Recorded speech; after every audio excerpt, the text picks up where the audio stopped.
Bonsoir à vous mes chers amis, bonsoir à vous, bonsoir ma très chère famille.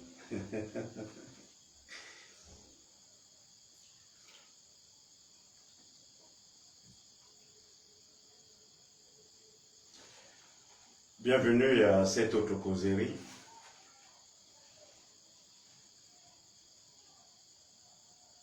Du mardi 21h, heure du Cameroun. Le sujet d'aujourd'hui est très sensible.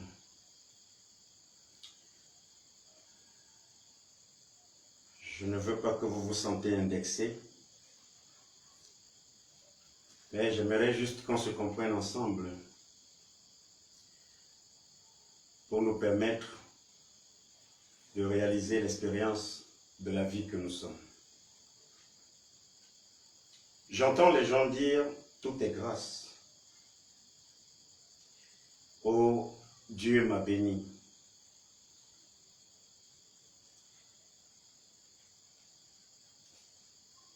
Ce n'est que normal. Tout est grâce. Parce que, en réalité, qu'est-ce qui n'est donc pas grâce? Nous avons un cerveau qui tourne à 1000 à l'heure. Nous avons un corps physique adorable, avec des outils physiques formidables. Nous avons un regard merveilleux. Nous avons les oreilles bien placées, géométriquement très bien placées, un nez et nous respirons, les cheveux. Nous faisons de notre tête ce que nous voulons, dont nous pensons. Nous développons également des sentiments. On essaye de s'amuser, de trouver quelqu'un encore plus magnifique, vraiment tellement beau. La nature, elle est belle. On la contemple d'ailleurs. Mais c'est vrai, tout est donc grâce, en fait. C'est de ça qu'il s'agit, tout est grâce. C'est une bénédiction d'être un être humain.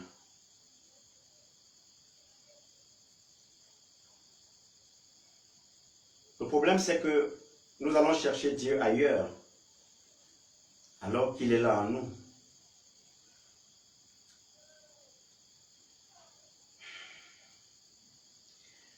Avant d'attendre un miracle, il faut d'abord le déclencher. Ce n'est donc pas Dieu qui déclenche le miracle, mais c'est nous qui le déclenchons. La nature de la vie fonctionne selon la loi de l'enregistrement. C'est comme une balle que vous tirez et qui vous revient. Tout est là, tout nous revient. Il ne faut donc pas s'attendre à un Dieu barbu, assis sur une chaise qui donne les ordres, qui juge, qui punit, qui récompense, qui est assis quelque part là-haut dans le ciel, en train de réfléchir, de nous regarder, de nous contempler, de nous juger. Ne nous sentons pas avec ce genre de Dieu. Il n'est pas sérieux ce genre de Dieu. Donc la religion nous a servi un mauvais Dieu, certainement. Parce que si on essaye de... Regardons ça ensemble. Hein. Certains dorment 8 heures de temps, comme cela est recommandé, entre guillemets. 8 heures de temps. Sur 24 heures, voyons ça ensemble. Ils regardent la télé pendant 2 heures de temps. Ça, c'est la journée de 24 heures. 8 heures plus 2 heures de temps, ça fait 10 heures. Ils se distraient en ligne avec nos téléphones d'aujourd'hui. Encore 2 heures ou 3 heures. Ça nous fait déjà pratiquement 11 heures ou 12 heures, quelque chose comme ça. Oui, 13 heures. 13 heures, le soir, il termine sa soirée à l'église.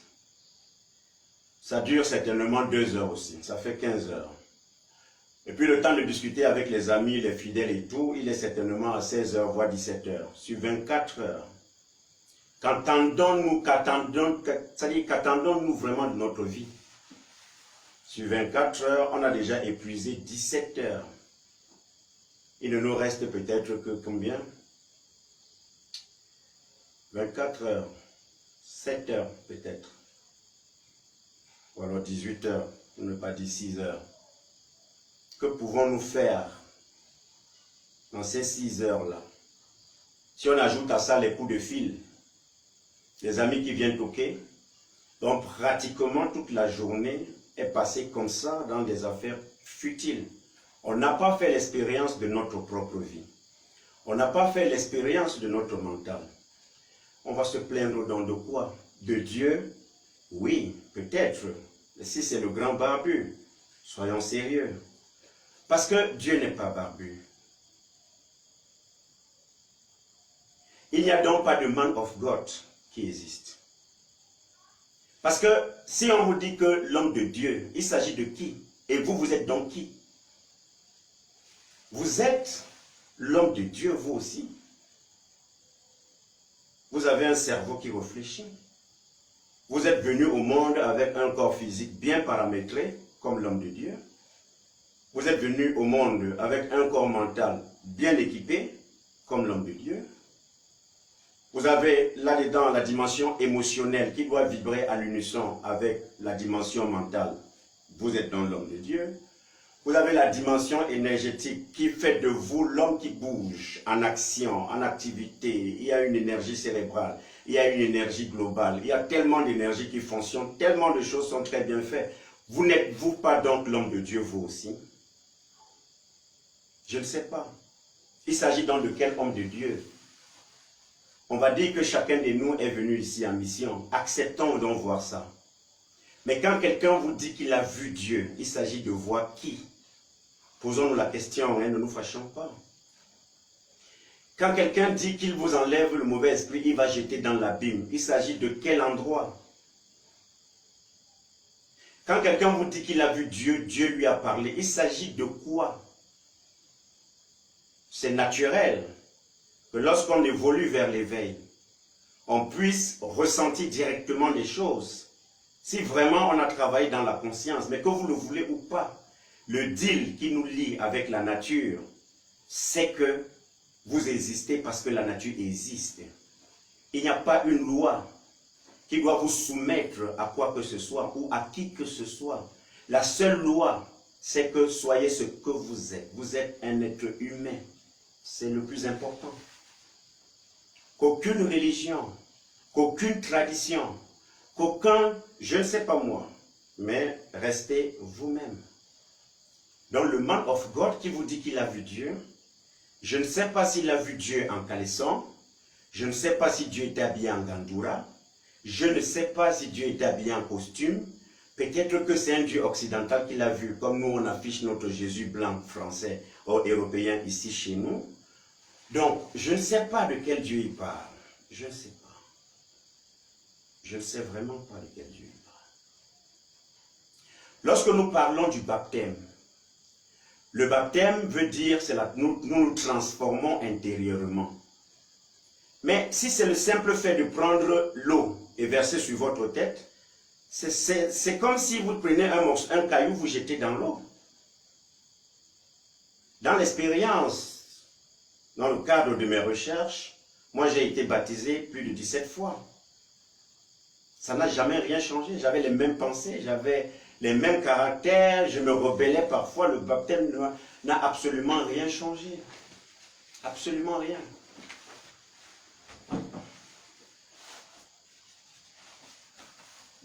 Absolument rien. Le bon baptême, c'est le baptême intérieur. Si nous pouvons nous transformer en de véritables monstres de création, en de véritables chimistes de notre propre vie, en de véritables maçons de notre propre vie, parce que nous avons tout le matériel qui est là, tous les outils sont là pour que nous réussissions notre maçonnerie. Tout est là pour que nous réussissions la construction de cette maison. Il s'agit de notre maison. Donc c'est ça ce qu'on appelle la vie. Si vous êtes un menuisier, mais travaillez bien, travaillez intelligemment.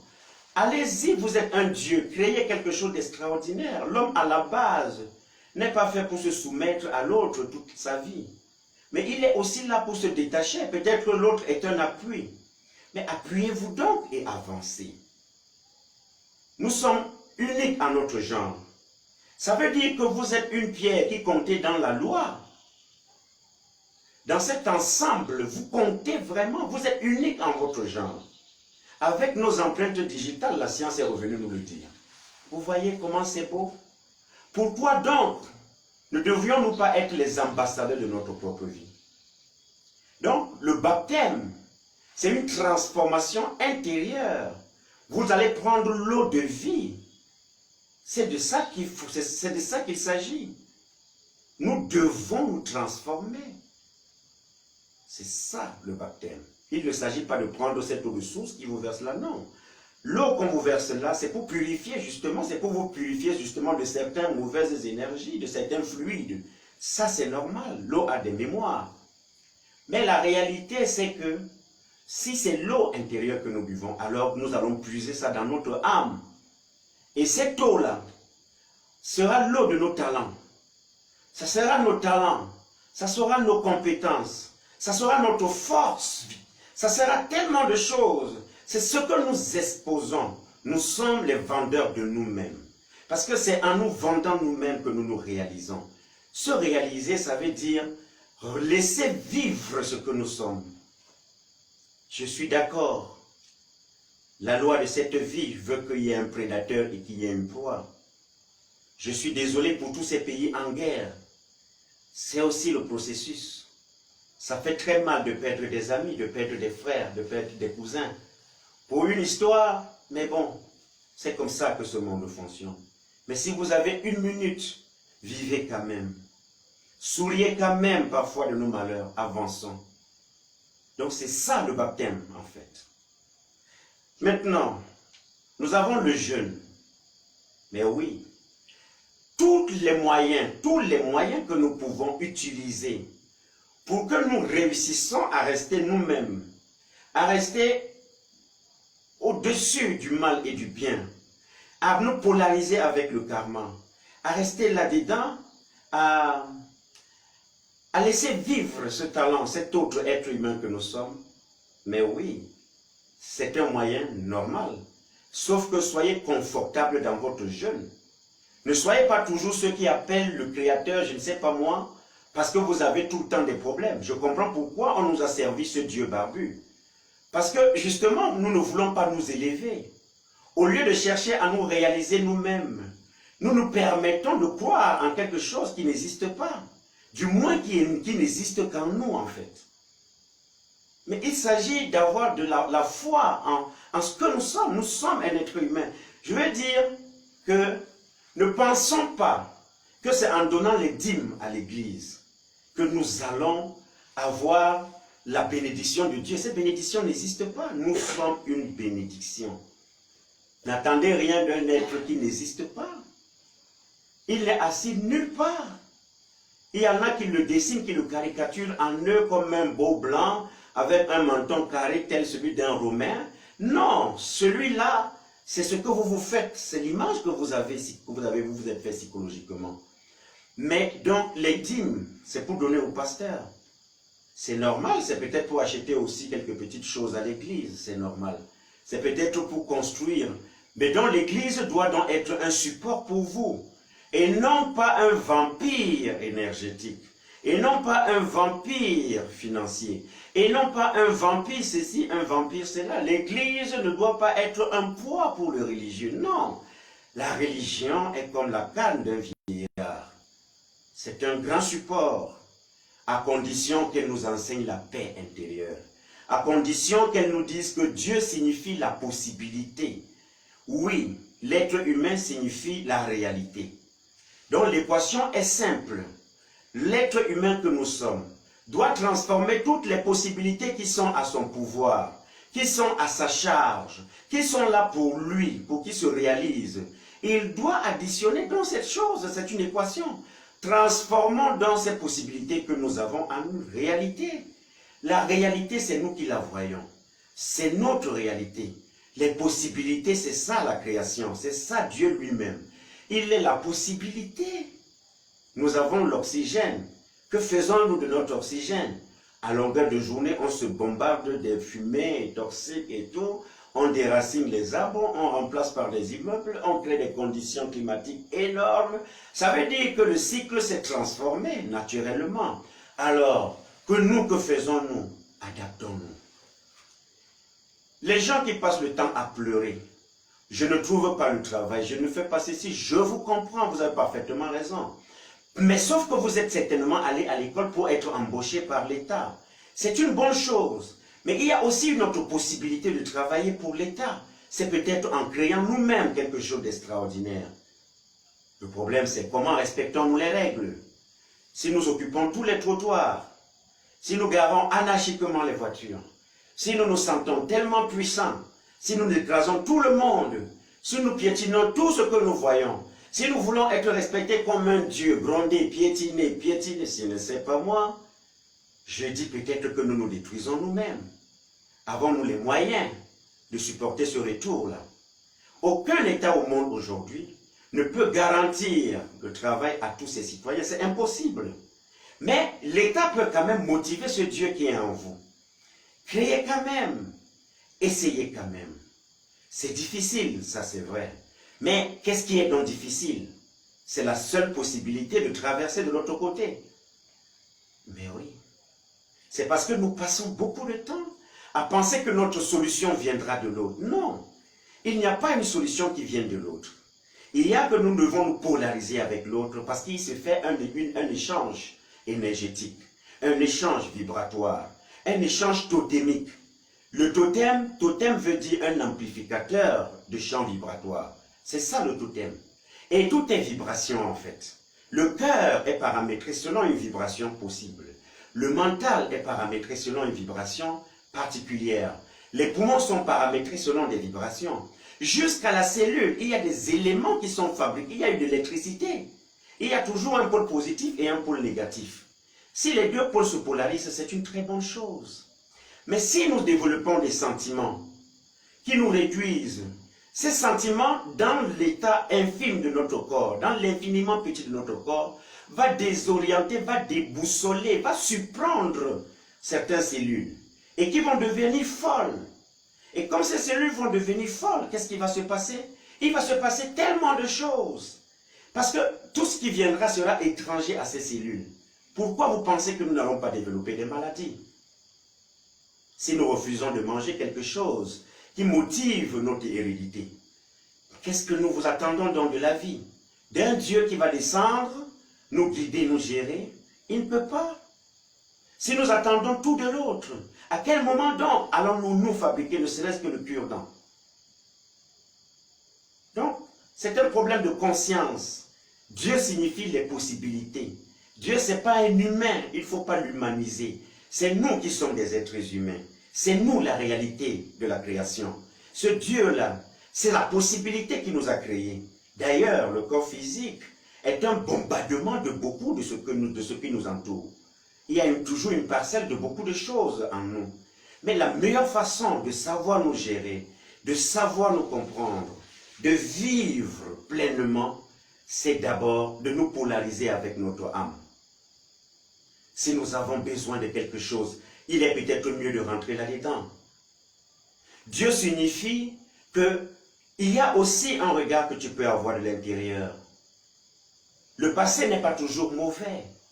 Les choses qui sont devenues très mauvaises ont certainement connu un bon début. Mais pourquoi ne pas garder en mémoire ce début? Pourquoi toujours aller suivre ce qui nous réduit? Mais pourquoi alors? Mais quelle sorte de monde nous voulons bâtir? Donc Dieu signifie, voici les possibilités. Et être humain signifie, mais c'est moi la réalité. Maintenant, prenez les possibilités d'abord de votre âme. C'est peut-être mieux que de prendre les possibilités de l'âme d'autrui. En cherchant à tout prix contrôler la vie de l'autre, nous finissons par ne plus nous contrôler nous-mêmes. En regardant la vie de l'autre, nous finissons par ne plus regarder nos propres problèmes. Il est peut-être mieux de regarder nos propres problèmes. Peut-être c'est la meilleure façon de construire notre vie. Parce que en regardant nos propres problèmes, nous allons les identifier. Nous allons nous projeter certainement vers quelque chose de meilleur à l'avenir. Nous allons puiser là-dedans, là où nous avons trébuché. Mais avons-nous réellement trébuché? Non. La vie est un enseignement. Il ne sert à rien d'allumer la bougie extérieure. Cette bougie que nous achetons à 100 francs, à 10 000 francs, à 200 000 francs. Mais il est peut-être important d'allumer la bougie intérieure. Ce cœur qui bat, cette parcelle de chakra, ce chakra-là qui s'allume, il est peut-être important d'allumer notre troisième œil. C'est là-dedans. Cette petite chose qui contrôle la mélatonine et la possibilité de nous rendre tellement heureux, tellement merveilleux. Peut-être qu'il est important, au lieu d'écouter les autres, mais s'écouter soi-même. Peut-être que c'est aussi bien de s'écouter d'abord. Peut-être qu'il est important, oui, d'humer certaines odeurs. Mais pourquoi ne pas humer nos odeurs intérieures, nos propres odeurs? Pourquoi cherchons-nous toujours à humer les odeurs des autres? Pourquoi cherchons-nous toujours à critiquer le mode de vie des autres? Pourquoi ne pas rentrer là-dedans et regarder notre propre mode de vie? Pourquoi ne pas rentrer là-dedans et puiser là-dedans? Peut-être que c'est à ça que ça sert les 5 sens ou les 6 sens. Peut-être que c'est à ça que ça sert. Peut-être que le toucher de l'autre doit nous ramener à notre toucher personnel. Parce que quand je me touche, quand je me regarde, eh bien oui, mais quelle sorte de mec je suis? La vie, c'est ce deal-là aussi, avec la possibilité.